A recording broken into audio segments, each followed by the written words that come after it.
సూర్యాపేట జిల్లా కేంద్రానికి చెందిన టీఆర్ఎస్ మైనార్టీ నాయకులు షకీల్ ఆదివారం పట్టణంలోని 20వ వార్డులో అయ్యప్ప మాల ధరించిన సుమారు 100 మంది స్వాములతో ప్రత్యేక పూజలు నిర్వహించారు. అనంతరం స్వాములకు అన్ని రకాల వంటకాలతో అన్నదాన వితరణ గావించారు. ఈ సందర్భంగా పలువురు మాలాధారణ స్వాములు మాట్లాడారు.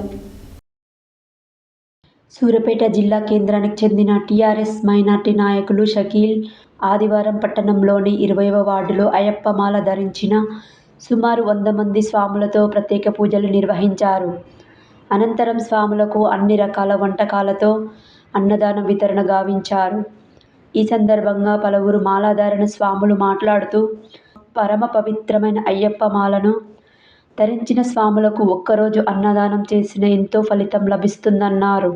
మత సామరస్యాన్ని చాటి చెప్తూ అయ్యప్ప మాల ధరించిన స్వాములకు మైనార్టీ నాయకులు షకీల్ అన్నదాన వితరణ చేయడం అభినందనీయమని అన్నారు. ఈ కార్యక్రమంలో గురుస్వాములు అరిగే శ్రీనివాస్, మతకాల చలపతిరావు, కుంభం నాగరాజు, రామగిరి లక్ష్మణ్, బాలస్వామి, ఉపేందర్తో పాటు పలువురు మాలాధారణ స్వాములు పాల్గొన్నారు.